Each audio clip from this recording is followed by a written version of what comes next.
Mark Tatum, Deputy Commissioner and COO of the National Basketball Association. Thank you so much. It's a pleasure to be here with you all. Dr. Richard Lapchick, thanks for being with us here on R&R on Sports. Thank you for having me. Civil rights icon, Dr. Edwards, how are you today? I'm doing a heck of a lot better than I deserve, I'll tell you that. Sports commentator, Scoop Jackson. Good to be back on with you all. Ian Griffey Jr., how are you today, sir? I'm good. How about you guys? It's R&R on Sports. R&R on Sports.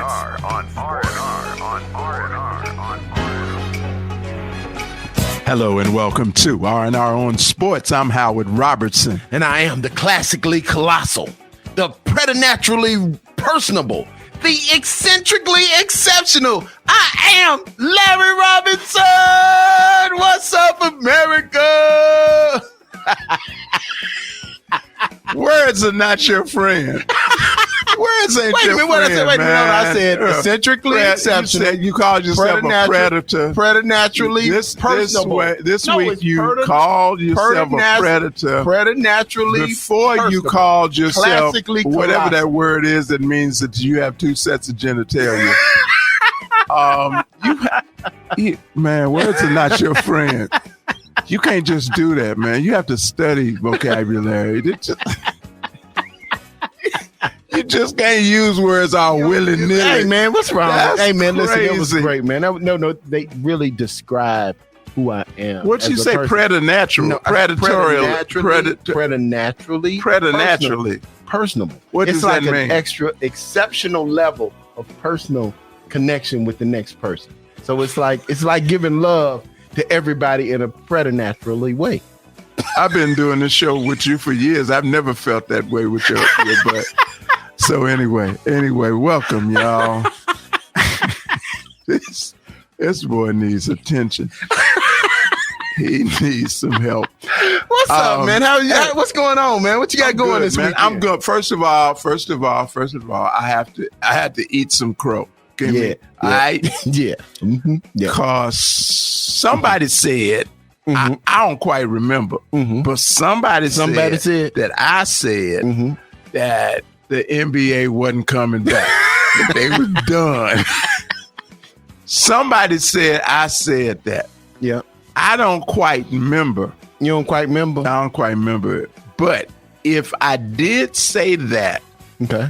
obviously I was mistaken. Yeah, because they turned cold quick. They turned around No, face. don't put it like that. They was marching like we going into war. And they was like, hey man, you know Goliath is up there. They were like About face. turn around. Oh man, but nah, man, I actually agree with them. They have more power, more voice. They have a more bigger collective voice platform and a bigger collective platform. Yeah. That made sense. Made a lot of sense. And I understand because you know who the catalyst, the genesis for all of this was George Hill. And George Hill was having some issues with the whole situation with Jacob Blake and the shooting of Jacob Blake. So I could understand how that happened. You know, you got one of the leaders on the team saying, guys, I ain't playing tonight. Speaking of Jacob Blake, have you seen his daddy? Yeah. He real brother. Yeah. He real He's a brother. real brother. Let me He's a real say brother. that. Let me He's a say, real brother brother. Blake, keep doing what you're doing Yes. and Yes. speaking truth, Yeah, man. speak truth. I'm loving Speak it. truth. Yeah. Speak truth. But yeah, so you know, man, I think it's a situation where, you know, these guys have had so much coming at them, man. They got a lot coming at them, bro. And, They do. and they trying to make a decision and trying to figure out how to protest. And ain't nobody taught them how to protest because me being in Gen X, we were on the backside of the Civil Rights Act of 1965. So we actually, you know, we got to feel the good stuff. You know, we got all the civil rights and the what is it? What's it called? We got a lot of the benefit of those in having the baby boomers and the movement. The movement. We movement. came on the back of that, so we didn't get to see a lot of that. Yeah, you know, I mean, affirmative action was you didn't get to see a lot of it, and it wasn't as costly either. And I'll get into that when we get back on the other side. and I'm not alluding to the president being a nut. I really am not. No, you're not alluding to it. You're saying it, basically. Well, and I'm not comparing him to Hitler or Mussolini, but you had these people who were homegrown. So why'd you even bring him up? Okay, I'm going to let that go. Go ahead, Cornell. I mean, this really get fucking. I don't want to call the president a nut. No, that's why. And our personal friends. You don't want to. I've been to the Trump Tower and I've had my golden shower. Oh wow! Go ahead. Wow. Okay. Funking up your airwaves and jamming the good information in your ear. Once again, it's Funky Politics. We are on a new network. I heard that. Yeah, we're on this new network called KUDZUKIAN. I know it's a crazy name. It's like sounds like kudzu. Right? Yeah, which like the is a grass. parasitic flower. There you go. We killing this game. I am Marcus Seabear. Okay. I do the Comics Corner, Star Wars, Star Trek, Buck Rogers. Alrighty. Show my age on that one. My name Cardi B and I'm from the Bronx. No, we're not for real. My name is Kimber. I love pens. I love books. That is what I bring to the show, as well as cuss words for these raggedy. On the KUDZUKIAN Network. Hey, this is Shaq Adocious, and when I'm in town, I'm always listening to Howard and Larry on R&R on Sports. Welcome to Motivational Moments from the Greater Cliche Fellowship Assembly, where everything sounds like you've heard it all before. He's the Reverend Repetitious R.Y. and he's my Deacon Redundancy Brown. Now, you know, friends, just when you think this life is a slam dunk, something can come out of left field and go oops upside your head. Say oops upside your head. The bigger the headache, the bigger the pill. The bigger the pill, Reverend. Bad luck and heartache can pin you against the ropes. They don't pull no punches either. They hit you with everything they got. Everything but the kitchen sink. Beat you like a runaway slave. Kunta or Toby or one of them. And then you might go down. Down goes Frazier. Down goes Frazier. But you got a friend who'll let you be down but not out. You got a friend who won't let you be down for the count because it ain't over till it's over. Wow. It ain't over till that big whoppity greasy fat lady sings. I like big butts and I cannot lie. You other brothers can't deny. My baby got back. And that's when it's gut check time. Don't let them throw you under the bus. Remember, the best defense is a good offense. Absolutely. Get in the game. It's in the game. Don't hate the player, Pastor. Hate the game. Why drink from the bitter cup of defeat when you can enjoy that sweet taste of victory? Victory! Sipping on some gin and juice. Laid back. The ball is in your court. And it's time to swing for the fences and knock it out the park. At the wall, see ya! Just throw your hands in the air and wave them like you just don't care. Now, if you do these things, friends, I guarantee your good luck and prosperity will go through the roof. The roof! The roof! The roof is on fire! We don't need no water, let the mother... This has been another motivational moment where everything sounds like you heard it all before. He's Deacon Redundancy Brown, and he's Reverend Repetitious R. White from the Greater Cliche Fellowship Ass. That's Assembly, fool.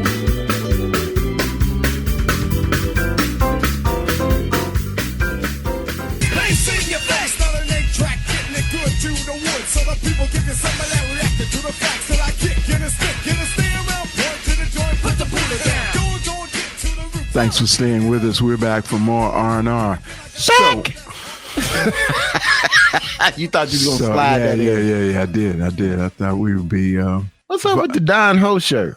The matching Motherland mask. Let me see what you got. Let me see what you got going on, man. You got the colors and stuff kind of coordinated. Vibrant colors. Yeah, you kind of remind me of John Witherspoon. Hey, man. You got the John Witherspoon. You got the John Witherspoon look going on. I miss him, man. That was a funny man. That was a funny Listen. I bought the package with Hulu, Disney Plus, and ESPN Plus. Listen, I started watching Hulu. So I started out watching this show, Dave. And Dave is hilarious. It's about this white Jewish kid who's a rapper and funny as all get out. Good show. I also stumbled on Black Jesus. Mm-hmm. Black Jesus was probably the last sitcom that John Witherspoon was on. Somebody in there testifying. And literally, man, it is hilarious. And it's funny because John Witherspoon's in it? John Witherspoon, Charlie Murphy, and Jeanette, I think it's Jeanette Dubois. I got to check that. I got to check that. But it's a lady in there that looks like Jeanette Dubois from Willona from Good Times. So I'm looking at this and I'm saying, wow, these guys are gone. Mm-hmm. All three of them are gone. Mm-hmm. But it's funny in a blaxploitation kind of way, in a drinking gin and juice in South Central. That movie and another cat, and they work together a lot. Another cat that's hilariously funny is Don D.C. Curry. Oh, Don D.C. Curry's hilarious. Really and funny. Friday, he's funny. hilarious. Really funny. But I mean, literally, man. So go ahead. We were talking about we were talking about the cost of protest. Now, I am glad. First of all, I'm very, very glad that they did what they did. I'm glad that they stood up. Absolutely. I'm glad that they used that bully pulpit and the platform that they have. I think they're starting to understand the real power. But people have to understand. People have to understand this very, very clearly. The cost of that is everybody in those meetings, everybody sitting in those rooms and whatnot, were not guaranteed contract players. Right. Okay. Right. They have to play to get paid. Right. Not like LeBron. LeBron doesn't have to play to get paid. Right. Chris Paul doesn't have to play to get paid. Jimmy Butler, a lot of those cats, upper tier. James Harden doesn't have to play. Russell Westbrook, none of that. Right. But a lot of those cats do. Right. And so what you're talking about is, do I literally take money away from my family? Right. And my lifestyle and my well-being. Right. Does the protest mean that much to me? I give you a perfect example in terms of not playing. Can I protest and still play? Well, listen, check this out. Donovan Mitchell is not on one of those generational wealth deals, right? And he had a decision to make because he's in a contract year. Mm-hmm. So he, if he would have gotten hurt, he had a lot of money that he would have sacrificed. Yeah.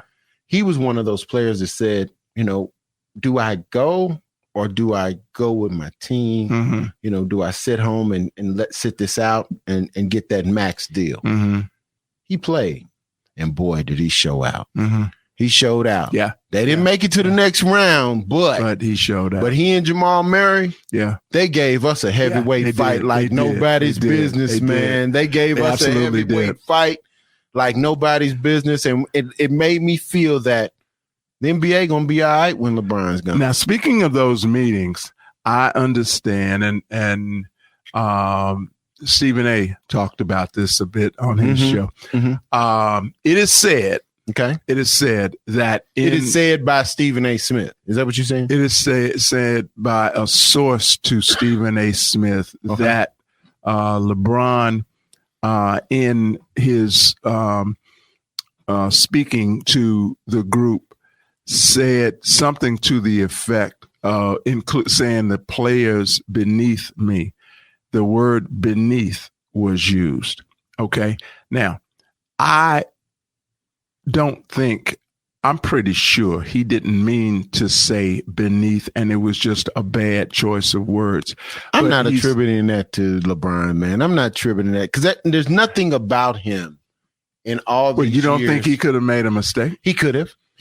And I think he would have cleared it up by saying, I don't mean it in that sense, but behind me or coming behind me or something like that. But in all honesty, based on clout, a player has the ability to turn a whether they go to the bubble or not. Because if LeBron would have said they're not going to the bubble, the NBA wouldn't have gone to the bubble. So he's in a position that, in essence, I don't mean it in the sense of being derogatory, but they are beneath him. He's a leader. He's a leader. And leaders are the ones who avail themselves to be upfront and whatnot. So they take they take slings and arrows and punishment. Very much so. And he's really, really I've seen some things. And but everybody's looking for a reason to hate on this brother, and I have no idea why. I agree. It's really strange because this cat has done everything the right way for 17 years. At no point have you looked at him and said he's cheating the game. At no point have you looked at him and said he's not giving back. And at no point have you looked at him and said that he's not giving the players a path to more empowerment. And so when you get through with all that, there's still a lot of vitriol and hate out there. Yeah, very much so. And I think a lot of it, again, has to do with me. Anybody, you know what? I think anybody who has never led anything, anybody who is not. Can I have a moment of transparency and eating a little crow, as you said? Mm-hmm.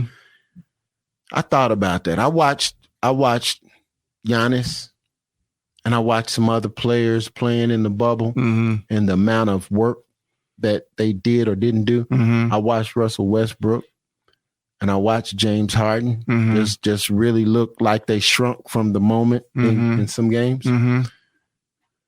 I think I'm going to go back on the side of Michael Jordan and say that Mike's right in that it takes a different kind of individual to win at that level at the consistency that he won. It does. And when I looked at that and I saw Jimmy Butler exhibit a different mindset, a different level of what we would call dog. And then I look at Giannis Antetokounmpo and saw him shrink from the moment. I saw other people shrink from the moment. And I was like, wow. You see Harden do it all the time. Yeah. You see, I mean, yeah, you know, you do. And you do. And you to see me, Harden. And to me, but being a franchise player means Chris Paul. You see Chris Paul elevate when he's healthy, because he will. Yeah. Boy, he'll get hurt on You see LeBron elevate to it. You see Steph Curry elevate to it. Yeah. So that means I have to eat a little crow, Mike. I apologize because obviously with the level of success that you've attained, level of sex, love it. Well, that too. Level of success. I have to give him his props. So speaking of elevating, we're gonna elevate on up to 7 feet. Yeah, maybe 7'1". 7'1". That's right. That's right. We thought you was talking about us getting us getting what? I thought you was talking about us getting high or something. I thought you was talking about elevating. Yeah. Yeah. This brother might know a little something about getting high. That might have been in his past somewhere. A little bit. But we've got former NBA player and world champion from 1990. Yeah. With the Detroit Pistons. We're talking about William Bedford right here. Big brother Bedford. There you go, from Memphis State University and Memphis, Tennessee. Orange Mound. Orange Mound, Tennessee. Right here on R&R on Sports. Don't you dare go anywhere. We'll be back after this. Get trusted. Get trusted. Get trusted. Riffin' on jazz. When two friends get together to kick it about jazz, it's called Riffin' on Jazz. Catch us riffing on jazz every week right here on your favorite broadcast or podcast platforms. Riffin' on jazz on the KUDZUKIAN Network. KUDZUKIAN! Welcome back to R&R on Sports. And as always, we have only the best guests. Only the best guests. And this guest about to be put off the show. No, because he's talking. You don't have that kind of latitude. You can't put nobody off. Negatively about my hometown. You know, we can't have that. We're gonna talk about that. We have. You know what? No. Let me give you a problem. Let me say one thing. On to him. No, hold on. Let me just say one thing. Let me say one thing real quick here. I've never been put out of a place, but I've been asked to leave. And it ain't gonna happen here, though. Ladies and gentlemen, we'd like to welcome to R&R on Sports for the very first time NBA champion with the Detroit Pistons. Bad boys. Former What you gonna do? Retired NBA player from Memphis, Tennessee. We are talking about William Bedford. Welcome to R&R on Sports, my brother. So you hear the crowd hollering for you. I hear him. Now, let me so people understand the tension that we have here. Yeah, we got some tension. William Bedford is from Memphis, Tennessee. I am from Memphis, Tennessee. We are in Memphis. We do our show from Memphis, Tennessee. And University of Memphis, which then was Memphis State. Yes, sir. Had these arch rivals. We didn't think too much of them. Wait. Because What they you were mean? pretty weak. And they were from a weak city. But Louisville, the Louisville Cardinals, then coached by, I believe, Denny Crum. He never been to jail. You say that as compared to his successor? No. I'm talking about the coach that was at Memphis. Oh, the coach that was at Louisville. No, ain't no coach that was at Louisville. They ain't been to jail. Oh, they didn't put him in jail. Nah, ain't nobody. Should have. Nah, whatever. Okay. Whatever. All right. Whatever. Welcome to R&R on Sports, man. What's up, brother Bedford? How are you doing today? Wonderful, sir. Don't start getting all Walter Cronkite now. You done stirred up all this. No. See, I just don't understand how come you can be glorifying Louisville. Because we champions. That's all they had. Champions, they didn't brother. have much. Champions, bro. They had Louisville Cardinals and Colonel Sanders. That's all they had. That's all they ever had, man. Hey, man, we got the Kentucky Derby. Okay. We have Muhammad Ali. We ain't talking about you. Yeah, we are talking about William. Let's start out, man. Yeah. We always like to start out. And Daryl Griffith, Dr. Duncanstein. He know about him. Don't interrupt me, please. By talking about the journey a bit. So let's talk about you growing up. Now, here's what I heard. I heard that you didn't start playing basketball until what grade? Like, I didn't start playing until the 9th grade. You started playing organized ball in the 9th grade. Yes. I was on an all senior high team.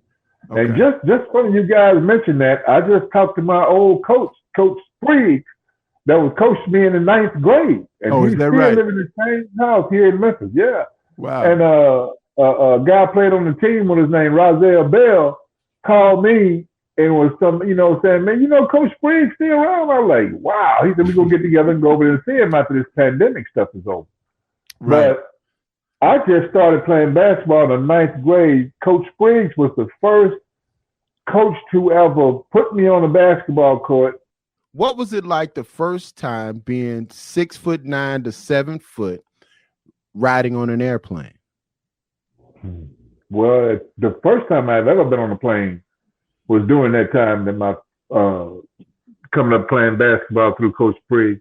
But I mean, it's awfully tight. You can't. Back then, back then, the seats, if you didn't get 2-3 seats, you couldn't sit down. Absolutely. And it's like now, even if you don't ride first class, you can't ride back there. Oh no. So you can't do coach under any circumstances. Any exit ain't gonna even. And it's got to be a very few chairs in the first class that I can fit in, especially not up front, like the front bulk area. No, right. It's got to be behind a couple of seats or so. Oh wow! So let's go back. So the question is, in the 9th grade, did you start playing school ball? Was Coach Spriggs a school? Okay, so you started playing school ball. This wasn't just like AAU type team or anything. No. I was starting on an all senior high team with Coach Spriggs at Messick High School. At Messick. Okay. Wow. And the whole team was all seniors except for me and another guy named Sidney Atkins. We was the only 2 9th graders. Sidney Atkins wanted to prolific left-hand shooters that ever came out of here. He went to the University of Memphis too. Okay. But through knee problems had, dropped out of basketball. But I mean, we were the only two ninth graders on an all senior high team, and that was my first year ever playing basketball, any kind of run up and down ball. I didn't know nothing about plays. I didn't know nothing about who's supposed to go where. I was just out there because I was 6'9" and I was out there, and there was nobody else on the court as tall as I was. That's right. And I was telling them before the show started. Back then, coaches would walk up to you in school and just tell you. They would not ask you to come out. They would not say. They'd come up and tell you what time practice was. And be there. You better be there. You better be there. Better be there. So I want to know, when did it start to click? When did it start to make sense? When you got the Melrose, because you ultimately end up going 6th in the draft, the famous 1986 draft. So when did it start to make sense? I think it had to be my, I don't know, second year at Melrose, maybe, or during that. So that was your summertime. junior year. So it was your junior year then, Right. Senior year. I was in ninth and 10th grade. I went to Melrose my 10th and 11th grade. My 10th grade is when I really started to get into basketball because we had Bertie Sales was your coach? No, Dorsey Sims. He was right after Bertie Sales. Yeah, I'm sorry. Yeah. Right. And so he was don't nobody know nothing nothing about what y'all talking about. Everybody know. Everybody. Man, this is a nationally syndicated show. Let me help y'all understand. We in over 116 markets. So you got to help people understand who these guys are. You got his mic. Turn it on. Go ahead. Go ahead. So Coach Sims started teaching you the position, basically. Right. Coach Sims had me playing against guys like Michael Brooks, Sue Campbell. Those guys had me in the gym playing with them every day. And he knew I didn't know anything about basketball, but he was, trying to get me acclimated, just run up and down. Run up and down, rebound the ball, pass, just do all the basic things. And later on, during that summertime, he started to teach me different stuff about basketball. So I went through a lot of skill development things and back to the basket moves for big men. And I started to get comfortable with it. Now, to actually really enjoy and think and know I was playing basketball and think, I can play this game, it was my junior year getting ready to come out of high school. Okay. Yeah. It's like, man. So now I'm going to Memphis State. Okay. Where else? What was your number? What was the number 2 school? What was the school that you almost went to? I almost went to? Yeah. There was no almost. There was one and only. There was no almost. Really? And don't say Louisville, because I didn't know anything about Louisville. I didn't know nothing about. I thought y'all had a that's just because you hadn't been out. I didn't know about you hadn't been outside Orange Mound. That's all. That's all. That's all. That's the only reason you didn't know nothing about Louisville, because you would have been running down there and saying, Dr. Duncanstein. Oh man, let me be Dr. Duncanstein number 2. You would have been saying all that kind of stuff. But see, later on, I got to meet all those guys, and we talked about that too. I have met all those guys though, but I mean, that was what was really funny was when I got a chance to get to Memphis State. My first semester was just like Penny Hardaway. My first semester, I was not eligible to play. So you was Prop 48, right? I had to sit out my first year. Okay. And then when January came around, I was eligible to play again. And the shocker was Derek Phillips, which was starting center, gets hurt my first night on the bench. Oh wow! Your first night back. Okay. Hold on. No, this was the first night. No, this is my first night in the Mid-South Coliseum on a basketball team roster. Oh wow! Oh my God! Never, ever been in nowhere else, man. I'm sitting on the roundhouse, and it was packed, Jack. Who y'all playing? Who y'all playing? I have no clue. I don't even remember. I'm telling you, listen. I'm I'm sitting at the end of I'm bed, and I'm watching the guy go down with an ankle sprain that I thought was an ankle sprain. Mm-hmm. And when they got to carrying him off, I'm watching them carrying him off, and they motioning for you. Yeah, exactly. I'm like, well, hey, how y'all doing? I waved at the man, like, hey, and no, you in. I'm like, I'm in. What? So I go in the game. In the game, and they passed me the ball. I was supposed to swing it to the other person. As soon as it hit my hand, I turned around like high school and shot the ball. And it went in. It went in. My first shot went in. And ever since then, man, I was just run up and down the court until I learned how the plays was actually ran. Right. Wow. You were string bean, man. You were green like a string bean, and you were the size of a string bean. Yes. Green. That's why my only 6th year of playing basketball, I got drafted first round 6th pick, and I hadn't played for 6 years of my life. 6 years. Now I want to talk about that. I want us to talk about that when we come back. R&R on Sports. We got to fight the powers that be. Riffin' on Jazz. When two friends get together to kick it about jazz, it's called Riffin' on Jazz.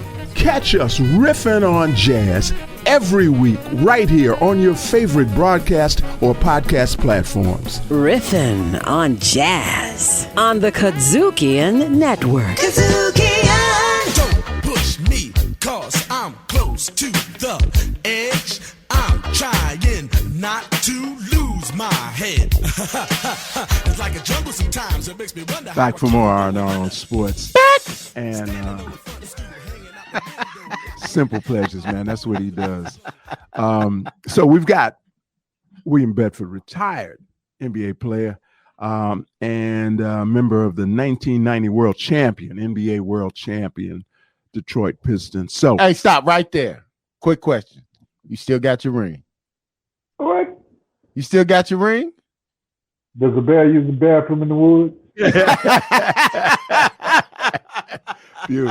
Beautiful. We absolutely debated about that. I said, no, the brother still got his ring. Howard was like, no, he didn't. Howard was like, nah, man, that brother ain't got his ring. I said, he got his ring. I didn't say I know that brother really, he's a bad boy. Discuss that. So look, so your story, man, is intriguing, and it is a cautionary tale. I want to know from you how much what you said before the last break had to do with the NBA, your future, and all of that.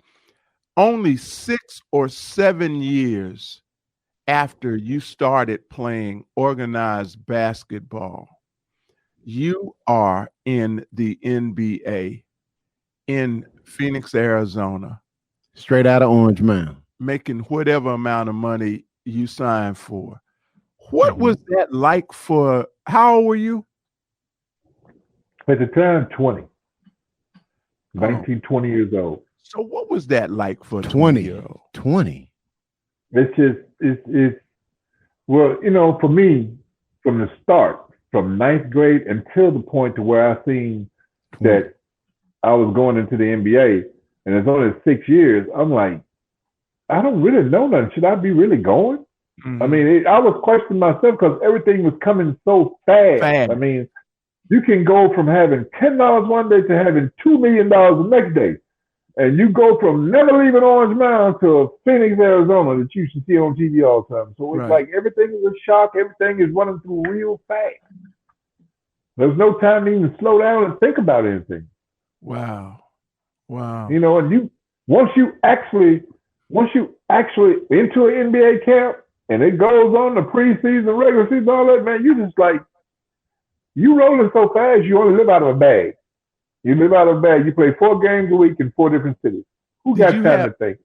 Did you have anybody back then that, like an older player or something that was like a mentor that could kind of counsel you?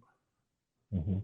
My agent at the time, Willie Merriweather, had a son, Kevin Merriweather, that lived in Indianapolis, and my first year, he offered to come down and stay with me in Phoenix to help me get acclimated to the city and being able to be on the NBA schedule of going to practice and getting the games, because coming from college, everything is way different. You got way more games, you got way more responsibilities, and there's just a lot of things I did not know about it, period. And he came and lived with me for about the first year in Phoenix, Arizona, where I was, really got acclimated to know when to go to practice every day. Got to be there. The real importance of being on time for being in the NBA, because in college, hey, it wasn't really on you get time. there. You kind of get there when you get there. Yeah. Right. So, and at that point, it was like knowing where to go in the city, where to hang out in the city. You stay at home or you go anywhere. You know what I'm saying? It really got me to the point to where we're from growing up, from being a kid to being an adult overnight. Listen, this is R&R on Sports, and we're speaking with former lottery pick William Bedford. So, William, when did it go bad? When did you know that things were going down the wrong alley, so to speak? And when? When? In the pro. Okay. Okay. But let's talk about the first time in Phoenix or Detroit that you realize, okay, this is going in a place that I definitely don't need to be. Well, I mean, in Phoenix, I didn't have any problems in Phoenix of playing. I'm still puzzling myself. I'm still asking questions about what happened in '86 that caused that whole team to break up with me going somewhere else, because I didn't have nothing to do with nothing they even talked about. I was total green. I don't know nothing. As of today, I still don't know nothing. For those youngsters out there, talk a little bit about who you played with. Who was on that team out there? Phoenix? Wow, man! I played against some of the great. I played with the greatest guy. I played with Walter Davis. One of the best shooters in the league. I played with Larry Nance, James Edwards, Alvin Adams, Jay Humphries, Jeff Hornacek. Yeah. I played. We had a team. We had a squad. We had a squad. Kenny Gaddison, he was on our team. Wow. So was it Detroit? Because a lot of souls been lost in Detroit. Yeah. Well, let me tell you what I heard. Let that brother got something's marinating up there. Let him come on with it. Tell me about that thought that you had right there. Tell me about that thought. Well, see, that's something when often asked that question, that's something I really just try to not say too much about, because I really want to blast it all in my book. Okay. But to give you a little bit of what I'm going to talk about is how I felt leaving Phoenix. I felt great leaving Phoenix because I was going to go to a team that everybody's heard of. Because at that point in time, Phoenix was a losing team. And I was like, well, nobody from my side of the area going to know about me. So being traded to Detroit was an eye-opener for me. And it was something that can show me, say, like, okay, now you get a chance to play in front of people that seen you play so long in college that maybe they'll get a chance to see if you can play in the pros, like, everybody thinks. Right. As I stayed in Detroit, I didn't like it. I'll put it this way, because I think my career could have been a lot better and took a whole nother turn if you had never had brought me to Detroit. Wow. I have been, because that's after winning the championship. That's after winning the championship, right? This is the whole time I was in Detroit is how I felt. Because it's because, I mean, don't get me wrong, I met some great people. I've had some great guidance. I've some friends that I probably never ever have a chance to even have that type of friend again, or to be a part of anything like that again. But my thing is, it killed my career, because, like you said, from the ninth grade, I've been starting on the first five. I've been getting championships on the first five. all the way through college. Right. And then to take first round 6 picks, great. And then I go to Phoenix.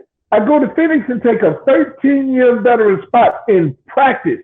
Alvin Evans was their center for 13 years. I took his spot in practice. Okay? Luckily, unluckily, I got hurt preseason.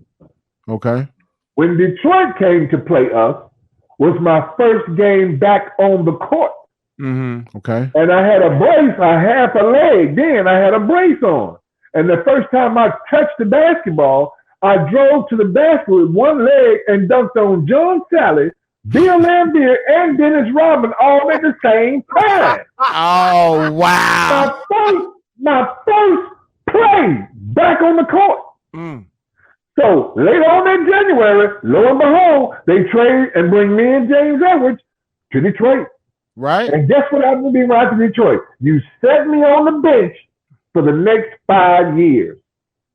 I remember, I told you earlier, I was a fan. And I watched you, man. I remember still either your last year or next to the last year, sitting on that bench.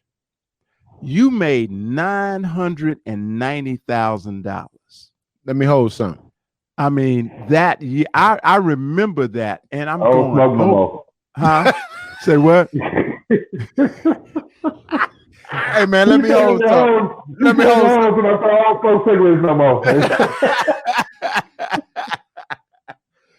But yeah, man, I mean, and that was real money back then. And particularly real money for somebody who was in your position on the bench. But see, like you say, that was real money for a guy my age back then. Absolutely. But I didn't care nothing about money, man. I wanted to play basketball. I wanted to play the game I love. I want to get out there and play and get excited.